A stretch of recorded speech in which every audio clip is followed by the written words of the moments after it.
Hello and welcome everyone to the 5G Factor. I'm Ron Westfall, Research Director here at the Futurum Group. And I'm joined here today by my distinguished colleague, Stephen Dickens, our practice lead in the hybrid cloud space. And today we will be honing in on the major 5G ecosystem developments that have caught our eye. And so, Stephen, welcome back to the 5G Factor. And many thanks for joining today. How have you been bearing up between episodes? I'm doing okay. There's a bit of a cough that I'll have to manage at some point. So you see me sipping from my Yeti cooler, people will know what I'm trying to avoid. But it's a pleasure being on your show, Ron. I'm enjoying what you're doing with 5G Factor and looking forward to our conversation today. Well, wonderful. I think that definitely sets us up.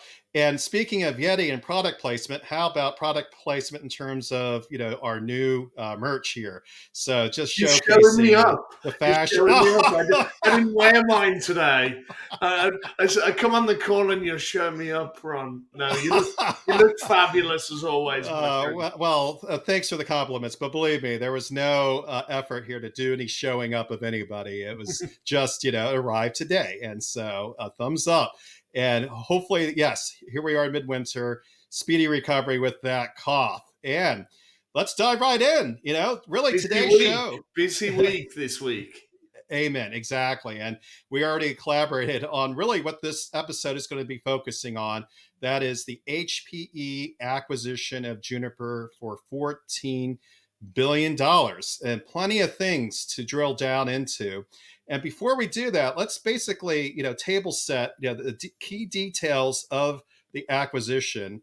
And fortunately, before this recording, we had the opportunity to join HPE CEO Antonio Neri and Juniper CEO Rami Rahim to gain more insight from them for the motivation behind the deal. And And you it's asked been some great questions on that call, by the way. It's always on those calls. I'm always really interested to hear what the other analysts ask us questions. You asked a couple of great questions on that call, my friend. Well, I appreciate it. And again, it's just always good to have that direct interaction. I think that's pretty universal in terms of the appreciation for that. And indeed, in terms of the key details, naturally they touched on that. But basically, it's HPE is acquiring Juniper in an all cash transaction for $40 per share, which represents an equity value of approximately $14 billion. Now, the combination of HPE and Juniper seeks to advance, naturally, HPE's portfolio mix shift toward higher growth solutions and strengthens its high margin networking business. Indeed, probably going to accelerate its sustainable, profitable growth strategy. And on top of that, the acquisition expected to double HPE's networking business. And that was certainly a key theme that came out of that conversation is networking, getting more marketing emphasis and also portfolio development focus. And the idea is to create a new, more formidable networking player with a broader, diversified portfolio that can present partners and customers with more choices to drive their business value, and as a result, create more headaches for key competitors. And we'll touch on that more. Now, the explosion of AI and hybrid cloud driven business is accelerating demand, as we know, for secure, unified technology solutions that connect, protect, and analyze the data of organizations from the edge to cloud. Now, we expect that these trends, and AI specifically, will continue to be the most disruptive workloads for the ecosystem, including the 5G ecosystem. And HPE has been aligning its portfolio to capitalize on these substantial IT trends with networking as a critical connective component. And what better way to prove that than acquiring Juniper Networks? Now, we see that combining HPE and Juniper's complementary portfolios in many key areas, now we'll touch on overlap a little later, can further energize HPE's edge to cloud strategy with an ability to lead in an AI native environment based on, quite simply, foundational cloud native architecture. Together, we expect that HPE and Juniper can provide customers of all sizes with a complete, secure portfolio that enables the networking architecture again, networking, necessary to manage and streamline their expanding and increasingly intricate connectivity requirements. By using AI, the combined company is expected to create better user and operator experiences, benefiting customers' high performance networks and cloud data centers. And we pretty much agree with that, and we'll provide more detail. And through its suite of cloud delivered networking solutions, software, and services, including the Mist AI and cloud platform, Juniper is in a more solid position, we believe, to help organizations access the mission critical cloud infrastructure that basically serves as the foundation for their ongoing AI and cloud strategies. And specifically, the combination with HPE Aruba networking and purposely designed HPE AI interconnect fabric can bring together enterprise reach and cloud native and AI native management and control to simply create a new player that can help accelerate innovation to, basically further modernize networking for these hybrid cloud and AI environments. So, enough of the table setting. I think many folks out there understand the impetus for the deal and the key details. Now, Stephen, from your perspective, what are some first key takeaways that basically are coming from your perspective? So I spent 10 years working at what was HP, what would now be HPE, from 2000 to 2010. And Impressive. the business that I worked in, the part of HPE that I worked in, was called Enterprise Server Storage and Networking, Right. ESSN. I think, and I said this on the podcast that we did with Camberley and Krista earlier today. I think what we're going to see is, if I was working at HPE now, it would be networking, servers, and storage in order of revenue.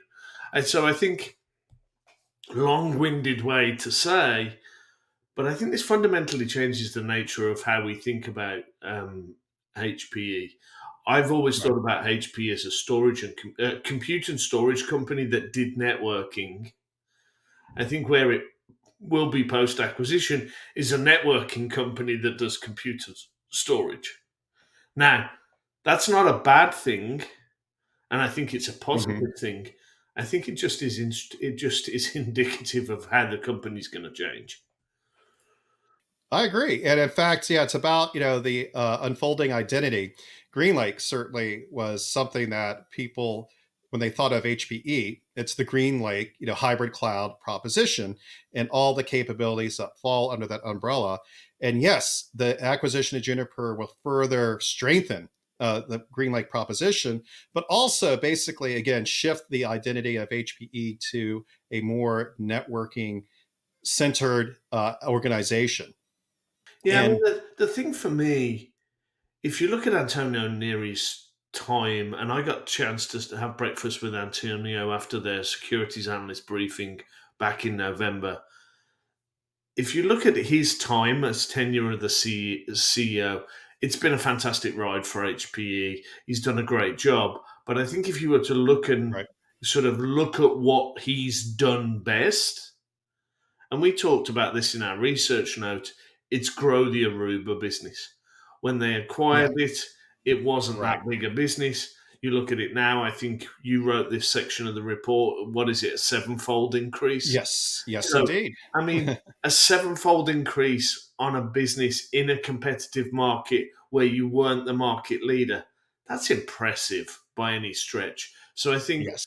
Antonio's kind of tenureship of HPE, and there's been some storied CEOs in the past of that company. I think his tenureship of this company is going to be seen as the network era of HPE's kind of what is it, multi-decade history. It's going to be the network era, and that is a good thing. I think for me, the standouts of this deal is it bolsters Aruba, which is the fastest growing and Right. crown jewels. So it's good. It's accretive in year one. This is straight Right. to the bottom line. There's profit, there's revenue, all of those good things from a financial point of view. The other thing that I think that was talked about a little bit in the analyst call, but's maybe not been picked up, And I was chatting to Camberley Bates, one of our research directors and practice leads this week about it, is HP's probably got one of the best channel structures in the industry, bar none. Yes. Juniper gets instant access to that huge global footprint of partners, the ability to slide right into those agreements and have an increased go to market structure, but also on a truly global level. HPE's partner structures one of the most diverse and rich and sort of well structured. So I see this as not only good for HP, but good for Juniper as well. Well, yes, I agree wholeheartedly. And let's flip the script a little bit. Definitely, in the terms of the motivation for the deal, for what was emphasized in the initial briefings with the analysts, is HPE's enterprise channels and the fact that Juniper's enterprise portfolio has definitely grown over the last year plus. In fact, during their fiscal Q3, it was 50% at least of their revenues. Also, as this is the 5G ecosystem, in terms of flipping the script, what about the telecom sector? And I I was, think I was going to ask you about that, Ron. I mean, this is the 5G Factor podcast. I think I'm looking at it from the enterprise perspective. I know you had we'll some circle really back. good questions. Yeah, the Yeah, telco piece is really it's interesting for me. right on. Yeah, it impacts both enterprise and telecom for sure, as well as the cloud naturally. So let's look at telecom first, because I think what's interesting here is that Juniper definitely has an established, proven telecom business. In fact, it could be Juniper helping HPE pulling through more business on the telecom side because of these existing relationships. In fact, the one lead question I had on that analyst call is, what about the telecom sector? What is Mhm. the merger bringing to them in terms of benefits? And Raheem definitely answered that, I think, very eloquently in terms of Rami Rahim, naturally. The benefits extend to our cloud provider customers and our service provider customers, which of course are at the very core of Juniper's business. And he, quote, everybody today is building data centers, distributed data centers, centralized data centers. An ability for the new company to build comprehensive data center solutions with complete automation, AI capabilities will extend across every single segment. And that certainly is geared toward the telecom sector. And one thing that I think has been overblown, there's been commentary like, oh, Juniper has been neglecting the telecom sector. No, that is not the case. What simply has happened is that there has been significant dial back of capex across the telco sector. And any company that was exposed, certainly to, say, the North American region of the telecom sector, did have to take a bit of a haircut in terms of their financials during 2023. And this is not unique to Juniper. It happened to Ericsson, it happened to Nokia, to Corning. You get the idea. Anybody who definitely had a play in the telecom space and was more exposed to it. So that is not saying Juniper is dialing back. It's just simply they're going through what everybody else is going through. Again, the cycles in terms of capex.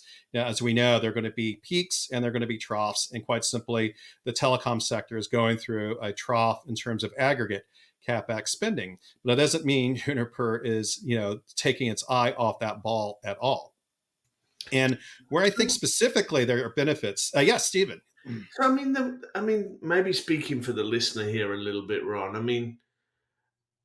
I think Juniper's really well exposed to the telco space.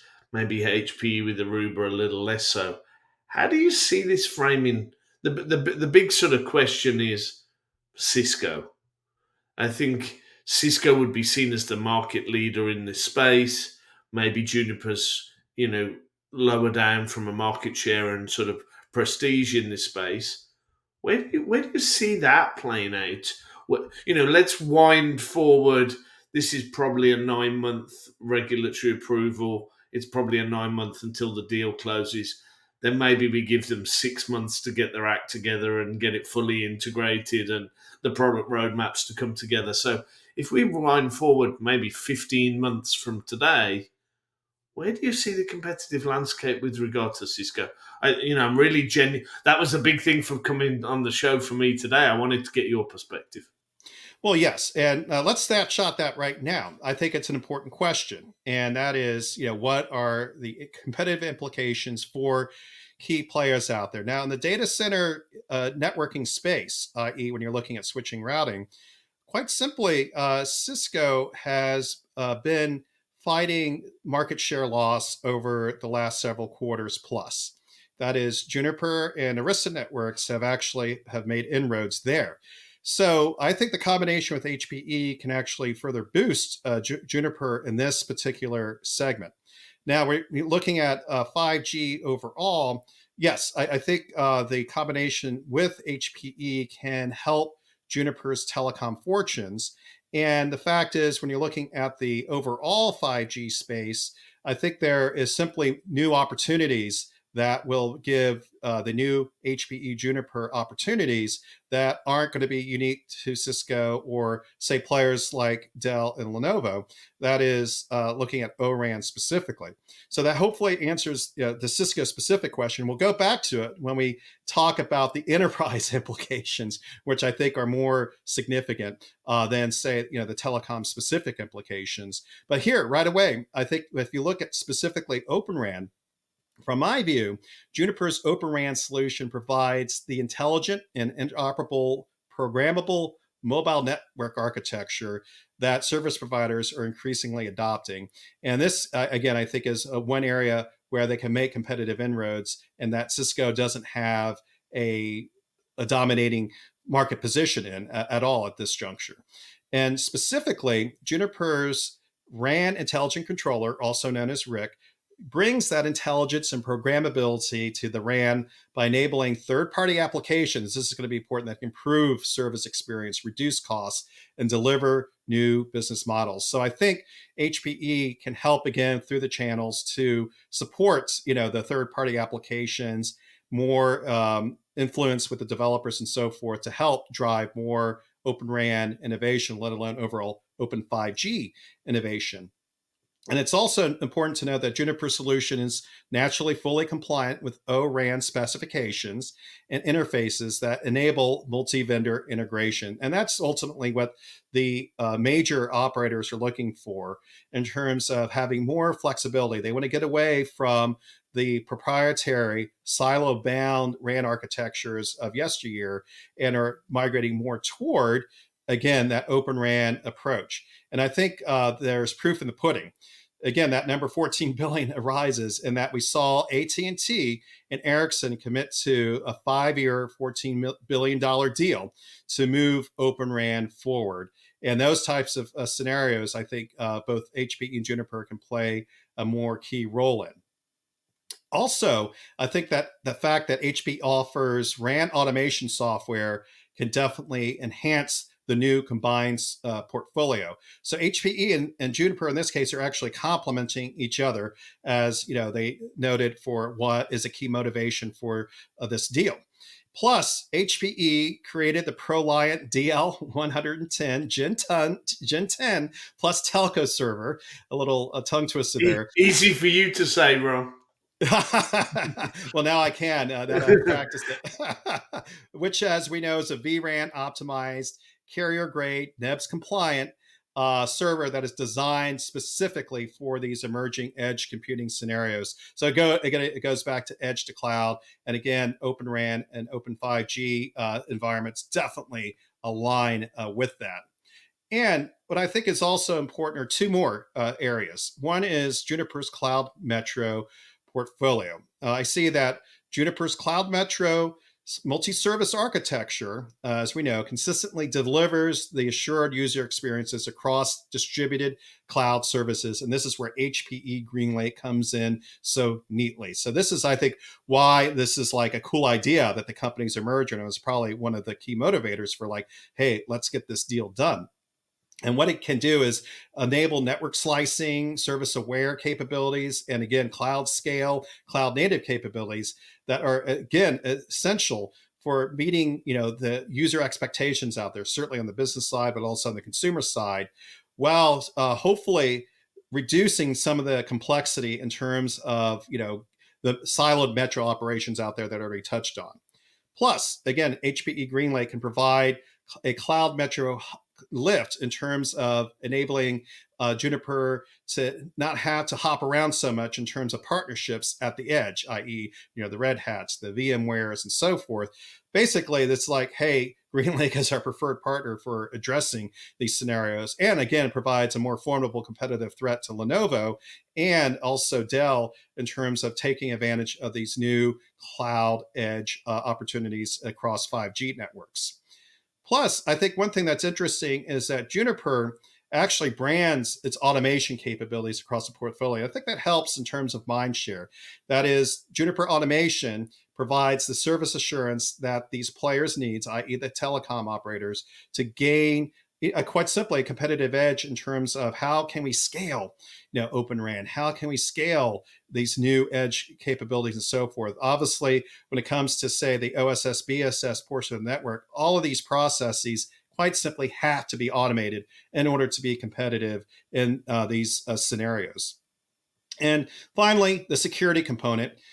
Clearly, Juniper Connected Security, that's how they label that part of their portfolio, has been proven very adept at safeguarding the users and applications and infrastructure by quite simply having that visibility across the entire network infrastructure to detect the threats on any front that, as we know, is quickly shifting because of things like ransomware and so forth, and AI enabled, competitive threats. So using AI to fight AI is something that we've seen before with other technologies, but hopefully the good guys will win. And I think HPE Juniper can definitely align with that. And so, in terms of telecom, do you have any additional thoughts, Stephen, on what's going on here? I think it's interesting. There's a couple of things in what you say, Ron, that are interesting for me. Green laking the Juniper portfolio for I like want that of, verb. yeah, green. Green laking it. Yeah, I mean, I think you get the listeners will get the concept.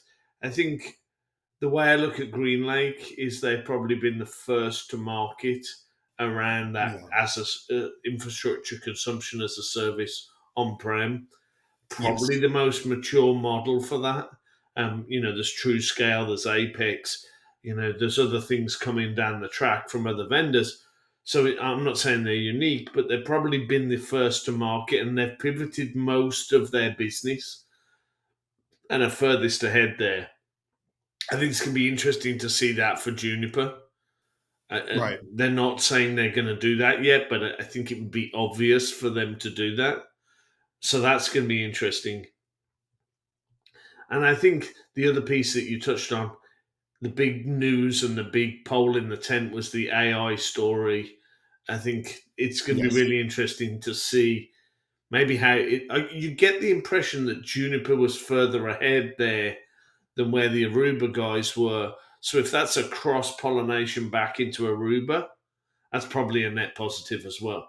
So I think there's some good synergies here. You and I'll be on a whole bunch of briefings as this starts to move through. Those are the types of threads we're going to be pulling on to better understand. But I think if they can green lake the sort of Juniper portfolio for want to, I've got to come up with a better phrase than that, but you know what I mean. And then Yes. apply some of that AI to the Aruba platform. That's the 2 + 2 = 5 stuff that we need to be looking out for here, I think. Yeah, and I think that's a great segue into what about the enterprise implications? After all, there's a 5G enterprise ecosystem out there. And I'll start by noting that when it comes to private networks, specifically private 5G, it's fundamentally good news, this acquisition. That is, HPE, as we know, acquired Athonet. It's an Italian-based private network specialist, but also wireless specialist. And basically, in terms of why they acquired Athonet is that they want to combine Wi-Fi and 5G on an optimal basis. And I think we pretty much have arrived at a consensus. Private 5G is not this across the board competitive alternative to Wi-Fi. In fact, they will frequently blend together, as already do with private LTE and other, pre-5G private network implementations, and on an increasing basis. And we know all these different scenarios. Wi-Fi is very helpful, or it can be, for local connectivity. But when you're talking about the wide area network, say, the mining operation or, a vast manufacturing facility, then private 5G makes a lot of sense in terms of layering it in with, say, an existing Wi-Fi implementation. But what I think is very useful here is that HPE GreenLake's edge compute and security SASE portfolio can lend a big hand here in terms of pulling through more, say, Juniper Wi-Fi capabilities. But also, as you touched on, Stephen, HPE's Aruba portfolio is already widely deployed throughout many global Wi-Fi implementations, and it can also quite simply strengthen HPE Juniper to drive more private 5G and Wi-Fi services and business, not only on a direct sale basis, but in terms of, say, supporting operators who are offering it as a managed service to, enterprises out there. And so already Athernet has had more than 450 deployments. And so we're anticipating that number will certainly rise, particularly with the Juniper infusion. And I think you have an excellent point there about the AI capabilities. As we know, there is overlap between, say, Juniper and HPE Aruba in terms of Wi-Fi assets, enterprise switching assets, and naturally you can anticipate that there will be reconciliation. What will be interesting on the software side is how can they advance their reconciliation, i.e., will Mist AI become a more prevalent and say in terms of HPE Aruba environments, or how can they blend the software systems together without disruption, without causing concern, naturally amongst their dual customer bases, ultimately single customer base. And so I have a couple more comments on the enterprise side, but Stephen, any additional insights on why the enterprise should be excited about the HPE Juniper deal, including on 5G capabilities? Well, I mean, I think it's going to be interesting. You look at, I mean, at a simplistic level, the HPE account executive who's Mm, responsible for the big sort of global 500 accounts, right, their footprint in the account just increased, and the different type of conversations they can have, you know, maybe they're able to go deeper into that networking part of the big bank or the telco or the retailer. It fundamentally sort of changes the focus for me.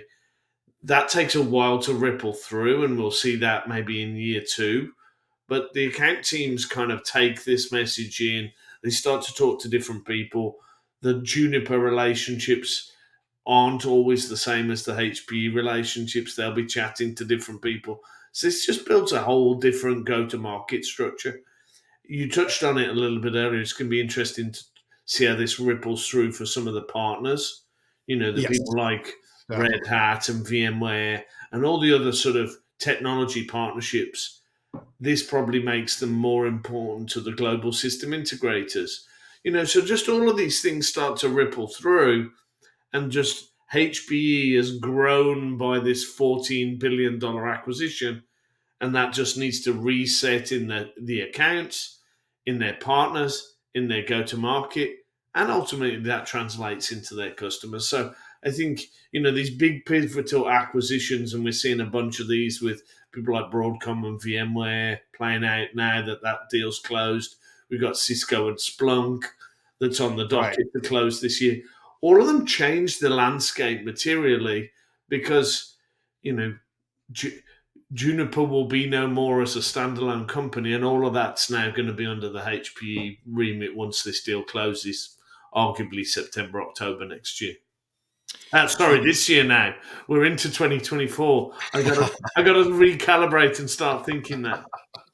Right, right. Get on that 24 bandwagon and It's the only lens. 12 days in, and I still need to think about it. But no, I mean, they're big Yeah. reflection points. I mean, you covered the detail better Yes. than I always do, Ron, and that's why I love working with you. But I look at this from the kind of more seismic level of what this is going to mean at a holistic level, and it's going to be a big impact.